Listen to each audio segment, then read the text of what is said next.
On May 21, 2020, 40-year-old Zachariah Anderson was arrested under suspicious circumstances.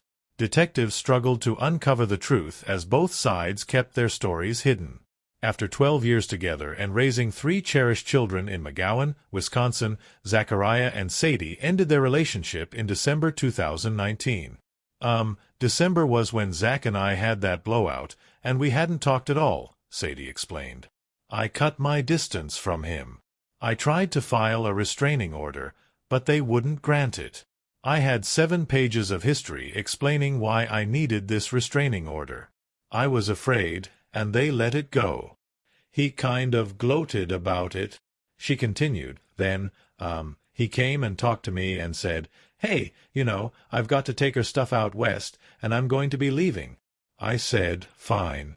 But I also said, "I just want you to know, I'm done with the relationship." And that was the split. I basically said, "I don't want to do this anymore." By February 2020, Sadie began dating 40-year-old Rosalio Gutierrez Jr., whom she met on a dating app. After a few months together, they were happy and looking forward to building a future. "When did you meet Rosalio?" someone asked Sadie. "I met him on Facebook," she replied. "We started talking through the Facebook dating site. That was in February, I think, right around Valentine's Day. He messaged me, said, 'Happy Valentine's Day,' and we started talking from there. We went on a couple of dates. However, something unexpected happened that shattered their plans and changed everything. On May 19, 2020, after not hearing from Rosalio since May 17, Sadie grew worried and decided to check on him at his apartment. What she discovered was beyond belief. "You walked off, you called us," someone recounted. "I just told you exactly what I did," Sadie said, her voice trembling. "I was scared to go in. When I called 911, I asked, should I go in and check to see if he's even in there? And she was like, 'Well, you can if you want, but if you're scared,' and I said, 'Yeah, I'm scared.' I can't unsee that." The scene looked like something straight out of a nightmare. Fresh bloodstains covered the floor, and the entire apartment was in disarray. Unable to find Rosalio anywhere, Sadie quickly called 911 for help. 911, what's the address of the emergency? Let's see, the address is, oh gosh, sorry, I should know this, it's 3715, Sadie replied, her voice shaking. And what street? What's the rest of the address? 3715, 15th Street. I'm not familiar with this area very well. It's Wood Creek. What apartment? 1B, Sadie answered. I was doing a wellness check on a good friend of mine, someone I'm dating. It's weird because I haven't talked to him for like 24 hours. I went to his house, and his screen door is wide open. Were you able to see inside? I pulled the blinds back, and there's blood all over the floor in the living room, she said. Did you see him anywhere? No, I didn't go any further. I was too afraid. Someone had harmed Rosalio and made his body vanish without a trace. The blood hinted at what had happened, but the full truth remained buried. When authorities arrived at Rosalio's apartment and began their investigation, the large amount of blood pointed to signs of a struggle and suggested that Rosalio was likely dead. After interviewing Sadie, the focus quickly shifted to Zachariah Anderson, as Sadie mentioned her suspicions that Zachariah had been stalking her. When investigators searched Zachariah's home and farm, they found something shocking. Burn pits were still flickering, containing what appeared to be the remains of clothes, along with a bleach bottle in the ashes.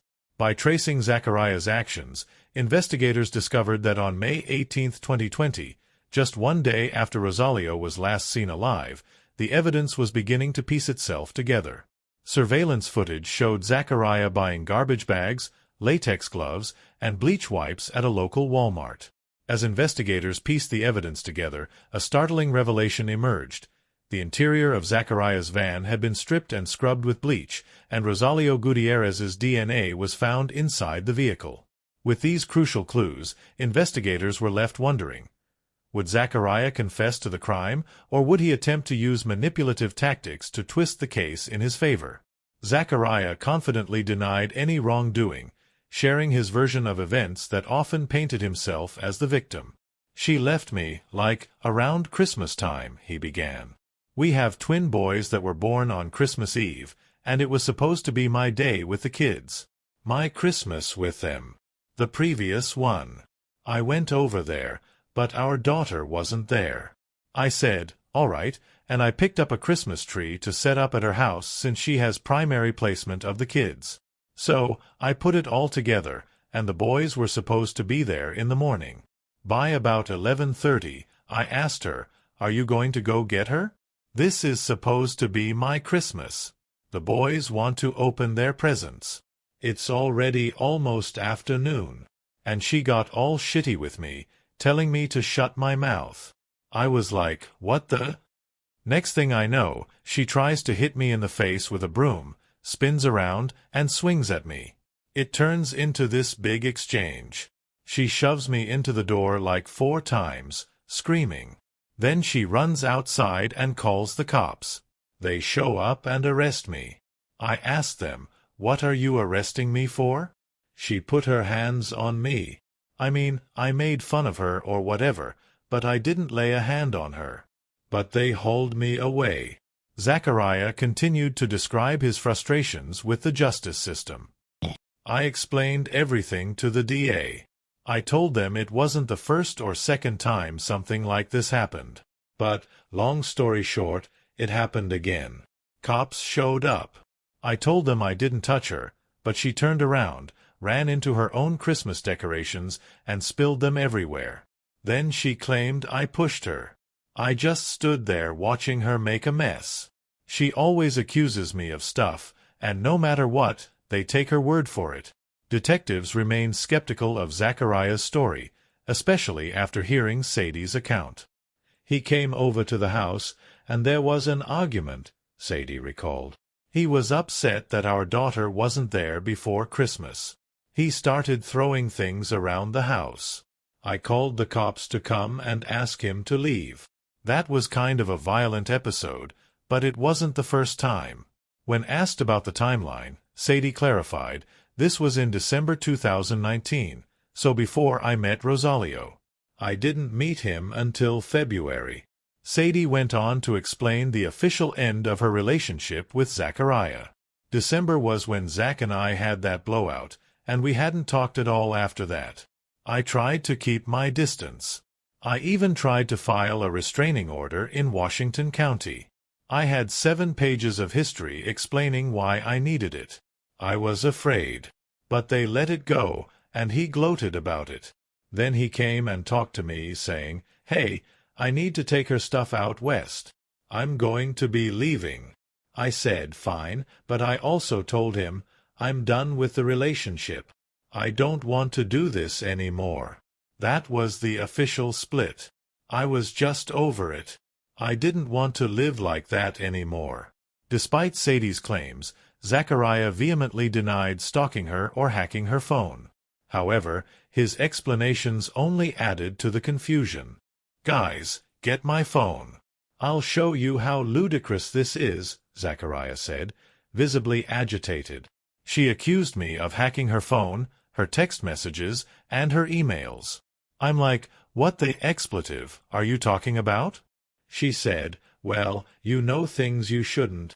And I'm thinking, maybe she's doing blow. I don't know for sure. I haven't been able to verify it, but it's just her behavior. I've known her for 12 years, and there's a huge difference."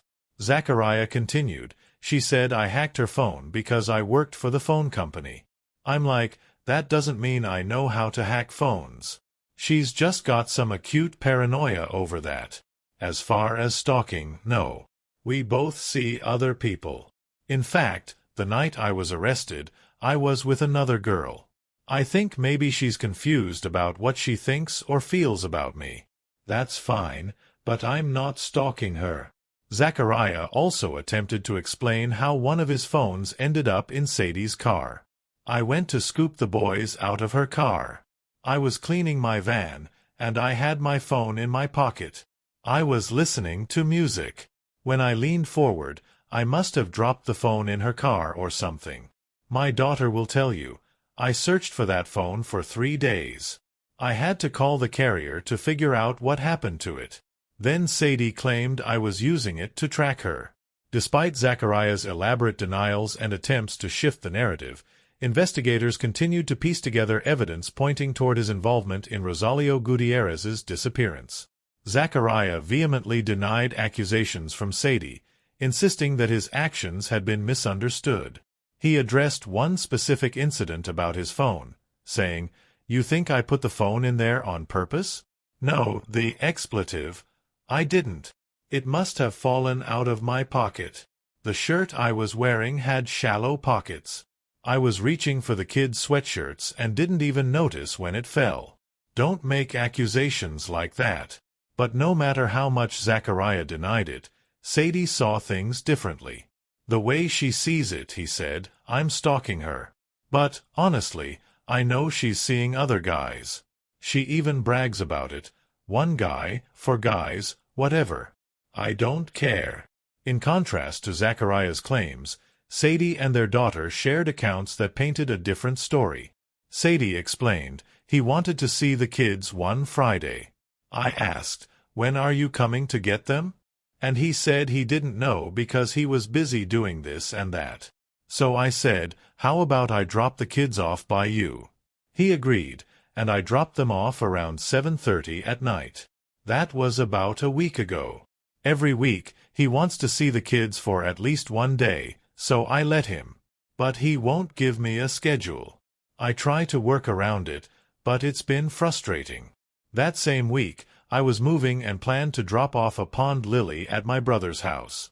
I packed up the truck with the kids and went to my brother's. Then, I discovered something disturbing.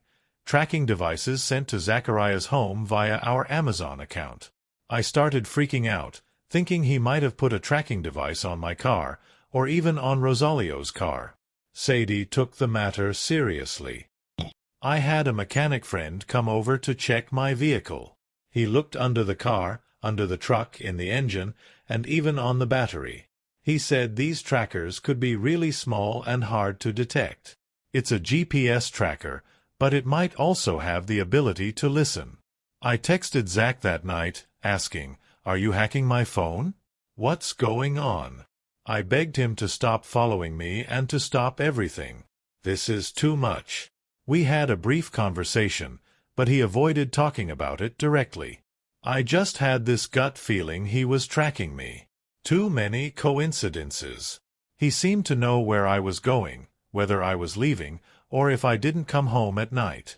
When I confronted him, he said, "I have people who drive by and tell me you're not home." She continued, "Then I found a burner phone under the seat of my car. It must have been used as a tracking device." Zach denied everything, but it doesn't add up. Detectives listened to these conflicting accounts, finding it challenging to determine which version of events held the most truth. Zachariah, however, insisted on the logic of his story. "Look," Zach said, "I'm not trying to call you gullible, but here's what doesn't make sense. Sadie says she found the cell phone at her brother's house, right? But I called the carrier, and they said the phone pinged in Kenosha. If she found it by her brother's house, near my place, why would she drive all the way to Kenosha before shutting it off? It doesn't add up." Detectives acknowledged the inconsistency. "That wouldn't make sense if she shut it off later," one replied. "I'm telling you, her story doesn't add up," Zach said. "She's twisting things." Sadie, meanwhile, maintained that Zach's behavior had drastically changed in recent months, leading her to fear for her safety and the safety of her children. Amidst these conflicting narratives, detectives sought to uncover the truth. Was one of them spinning a web of lies? Or was Zachariah's calm demeanor masking manipulative tactics? Zachariah insisted, "I'm not hacking her phone, her email, or anything else. I'm not stalking her. I just want to prove she's not fit to have custody of our kids. If she's getting high with her boyfriend, that's not okay. My kids shouldn't be exposed to that." He explained his frustration further. A counselor told me it sounded like her behavior had shifted. Sadie used to be a good mom, caring and responsible. But in the last 6 months, everything has changed. Now, our daughter is caught in the middle, like a pawn. It's a mess. I've even got recordings of her slapping our daughter across the face to discipline her when she was yelling. That's not how you handle a child. It turned out Zachariah's claims held some truth, as his account aligned with their daughter's statement about Sadie's disciplinary actions. The conflicting stories left detectives grappling with the complexity of the case. Was Zachariah a concerned father fighting for custody, or was he hiding something more sinister? Was Sadie a victim of manipulation, or were her accusations driven by paranoia? The truth lay buried beneath layers of accusations, inconsistencies, and raw emotions. The detectives knew they had a long road ahead to untangle the intricate threads of this case and determine who was telling the truth. Zachariah's narrative took another turn as he addressed an incident involving his daughter. She recorded this on her school laptop about half a year ago. She came to me and said, "Dad, Mom's been slapping me." I said, "No, that's not like her at all. It's really not in her character." But she said, "Dad, I recorded it. I'll show you." So, she starts the recording, and you can hear Mom screaming at her. Then, she swings again and hits the laptop itself. My daughter showed me the recording a few weeks ago. I don't know exactly when it happened, but it's clear as day. Zachariah continued, "I told my daughter, nobody's going to believe me. Every time Mom tells the cops something, they arrest me. Nobody will believe me if I say Mom's the violent one. She's the one losing her temper and hitting the kids. She stands the boys up against the wall and hits their arms and legs to make it look like they were fighting. When it's cold out at night, she takes their blankets away because they were playing with them. She even calls me sometimes with the boys crying in the background. I ask, what's going on? And she says, they misbehaved. They're 4 years old. I mean, I stand my kids against the wall to think about what they did for a few minutes, or maybe I'll flick them on the head, but nothing like what she does." Zachariah's justification for planting a phone added another layer to the story. "That night, I gave one of my old phones to my daughter so she could record what was happening. I wanted some evidence. So yes, there was a phone, but I didn't plant it anywhere to spy. It was for her to use when things got out of hand." When questioned, Zachariah's daughter confirmed this. "I was given a Moto G6 phone by my dad. He told me to record every time my mom got upset."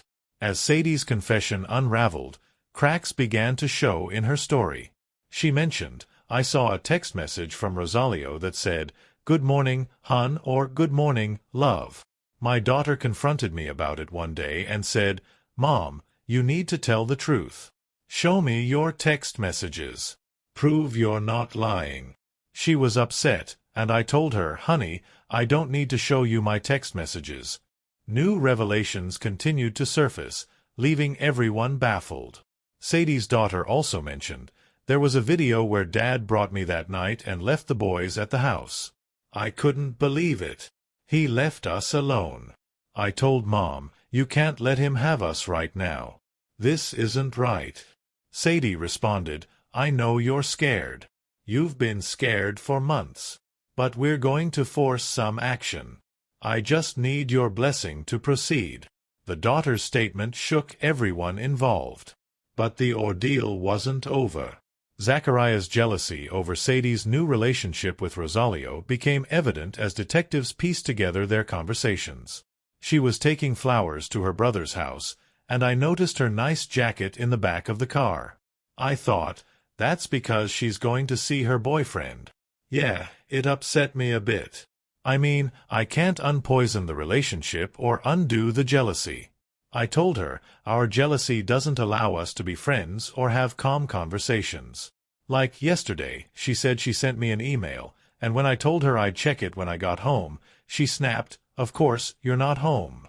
Detectives pressed Zachariah about Sadie's claims that he had planted a phone in her car. "Did you drop the cell phone in her car?" they asked. I dropped my phone, yeah, he admitted. But it wasn't on purpose. I just knew she went to Kenosha, and I confirmed that. Look, her story doesn't make sense. She said she found the phone by her brother's house but then drove all the way to Kenosha before shutting it off. If she found it at her brother's place, why did she do that? The inconsistencies in both Sadie and Zachariah's statements revealed underlying tension. Detectives noted Zachariah's unhappiness and jealousy over Sadie's new relationship, but they needed to dig deeper. When confronted with his daughter's testimony, Zachariah's calm and dismissive reaction raised red flags. I don't know why you'd believe she wasn't with me that night. My daughter doesn't have a reason to lie, he insisted. A detective replied, most of her conversation supported you. She chose your side. She made you sound like a good dad and didn't say anything negative for the most part. Despite this, Zachariah labeled his daughter as a liar. She tries to twist things. For example, she told me she got in trouble for taking her little sister's phone the other day. They track where the phone goes, so why would she take it? It doesn't make sense. She tells some truth, but then she lies when it suits her. Detectives recognized Zachariah's tactics. His fabrications aimed to portray himself as innocent while casting doubt on Sadie's and their daughter's accounts. However, the pieces of the puzzle were finally coming together. Sadie's confession, coupled with the daughter's testimony, provided the missing links detectives needed to uncover the truth. In the past, he liked to talk about fighting, Sadie said, recounting her experience. It's just too violent for me. That's why we didn't work out. It was too much. I was always afraid he'd take it too far one day, even with me. That was part of the reason I said no more. I didn't want to wait until it got to a point where I couldn't handle it anymore. He's smart, though. He twists my words around all the time. I'd tell him something, and later he'd say I said something completely different. I don't even know how he does it. It's manipulative. When asked how Zachariah might react if confronted, Sadie said, if you call him and ask, "What did you do?" he'll act like he has no idea what you're talking about. He'll probably say, "What are you talking about?" or "Where's Rosalio?" He'll feign ignorance, but I'm not sure what he'll actually admit to. Just as detectives began piecing together the puzzle, a new and shocking revelation emerged. When my daughter couldn't find her friend, she immediately said, "Call Dad." Where's Dad? Find Dad. She knew something. She just knew. One of the detectives asked, "Would he answer if you called him now?" "Maybe," Sadie replied. "If you called and asked, 'What did you do?' do you think he'd respond?" "I'm not sure," Sadie said. "But everything is pointing toward him being some kind of stalker. I'm not saying he did it, but if we had one solid lead, it would be him." Sadie revealed more, recounting Zachariah's concerning statements. "He once told me, one day, maybe I'll just go up to his house and watch him for a day." Those were his words. He also said he might follow me up there just to see what's going on. When detectives questioned Zachariah about his activities the previous night, his rehearsed story quickly began to unravel. His answers shifted, exposing inconsistencies. Let me think. What did we do last night?" "We watched a movie," Zachariah said. "Oh, wait. This morning we watched a movie. Johnny Depp was in it, an old-school gangster movie. He played John Dillinger." "So, that was this morning?" the detective clarified. "Yeah, this morning," Zachariah confirmed. "My girl and I." "Did you wake up with her?" "Yeah, but now I'm trying to remember if I went over last night or in the morning. I'm tired, man. You're asking me about 8 or 10 hours ago, and I'm trying not to blur the days. Sometimes I go over at 2 a.m. or 4 a.m. It just depends." His story continued to falter. "Last night, yeah, I think I slept there. The night before that, Sunday, I think I just called her. I don't remember everything in detail for the last 4 months, dude. No, I don't. I'm not a detail guy." When asked about his journaling habits, Zachariah grew defensive. I write things down sometimes to keep track, especially about my kids and the custody stuff. But no, I don't document everything. Look, I don't know the laws on stalking, but I'm not doing anything illegal. If you want my journal, fine, but I don't want you snooping through my computer or twisting my words. I didn't do anything wrong. The detectives pressed further. You've been accused of tracking her electronically. Did you put a phone or device in her car? No, Zachariah snapped. I didn't put a phone in her car. And now you're threatening me with my journal? This is ridiculous. We're just saying we'll look through the journal, one detective explained. I didn't do it, Zachariah insisted. Take me home or get me a lawyer. This is crazy. The detectives informed him of the next steps. Tonight, the officers will take you to the jail. You'll have a preliminary hearing within 48 hours. It could be tomorrow at 1 p.m. or the following day. For what? Zachariah exclaimed. For stalking, the detective replied. This is bananas, Zachariah said, shaking his head. You guys are charging me with stalking? Get the expletive out of here. Yes, the detective confirmed. That's the charge. 7 months after being arrested for stalking his ex-girlfriend, Zachariah's fabricated stories ultimately led him nowhere but behind bars. In December 2020, Zachariah Anderson was formally charged with homicide and hiding a corpse. Despite pleading not guilty to all charges, his trial began on February 28, 2023, with Kenosha County Circuit Judge Bruce Schroer presiding.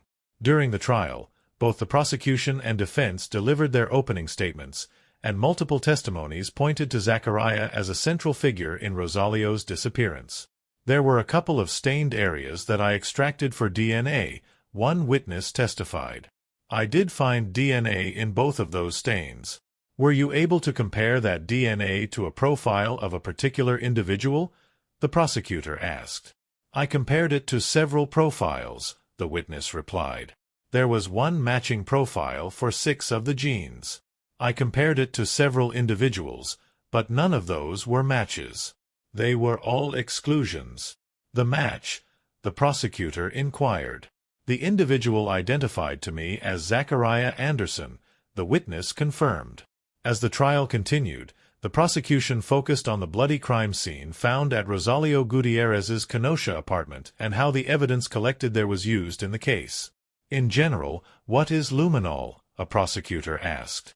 It gives an indication if there is blood, a witness responded. There was a very tiny speck, like a pinhead dot, a reddish-brown stain on the van trim near the rear tailgate, the witness added.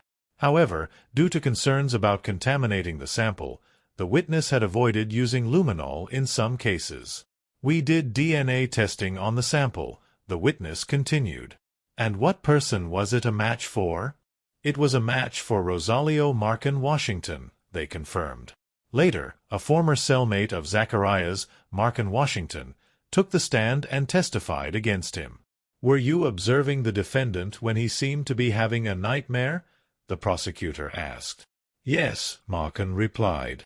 I remember I was just laying there the night before. I was reading my book, and I heard him shouting in his sleep before he woke himself up. What did he shout? The prosecutor asked. He said, "Die, die, die," Markin answered. Those were the words I heard him shout. And did you have a discussion with the defendant about this nightmare? Yes, I did, Markin said. The next day, I asked him about it. I told him he was shouting in his sleep, and he asked, "What did I say?" I told him he said, "Die, die, die." He asked me if I was serious, and I said yes. Markin continued, I then asked him, "Did you do it? Did you do what I think you did?" He looked me in the eyes and said, "I did it. That's the reason I have the nightmares. I can't sleep at night because I think about it all the time." Throughout the trial, Zachariah appeared emotionless, showing no signs of guilt and maintaining a calm, unaffected demeanor. However, what truly shocked him was his own daughter's unexpected testimony. "Were you asked by anyone to spy on somebody?" the prosecutor asked. "Yes," his daughter replied. "Who asked you to spy on?" "My dad." "And who did your dad ask you to spy on?" "My mom." "Did you follow through with this?" "In some ways," she admitted. "What kind of ways?" "I was given a G6 motophone and instructed to record every time my mom would get upset." The prosecutor asked, "Where did your dad and you go?" "To my mom's house," she replied. "What do you remember happening next?" "He jumped onto the porch and looked through my mom's window with a camera," she continued. "It wasn't a regular camera, it was a phone recorder. He also put another phone into the air conditioner and asked me if I wanted to see it. I said yes." "And what did you see?" "I saw him sitting on the couch with my mom, coming out of the bathroom, and just laying there together." On March 22, 2023, the jury found Zachariah guilty of all charges: stalking both Sadie and Rosalio, intentional homicide, and hiding a corpse. As to the first count of the information, we the jury find the defendant Zachariah Anderson guilty of stalking Sadie, the jury foreman read. As to the second count of the information, we the jury find the defendant Zachariah Anderson guilty of stalking Rosalio. As to the third count of the information, we the jury find the defendant Zachariah Anderson guilty of intentional homicide in the first degree. As to the fourth count of the information, we the jury find the defendant Zachariah Anderson guilty of hiding a corpse. On May 16, 2023, exactly 3 years after Rosalio disappeared, Zachariah Anderson was sentenced to life in prison with the possibility of parole after 40 years. Before his sentencing, Zachariah addressed the court, maintaining his innocence and insisting he had been wrongfully accused. "I can tell you this, I didn't kill anybody," he said. "I didn't stalk anybody. I didn't dispose of any corpse. It's really weird to be sentenced for something I didn't do, but I disagree. I'm innocent." Despite his adamant denials, there was no escape from his fate. His long trail of manipulations had ultimately led him to an unforgiving prison cell, with no way to undo the damage he had caused. Big thanks to our viewers for joining the courtroom journey with us. Your interest in stories of justice is what keeps our channel alive.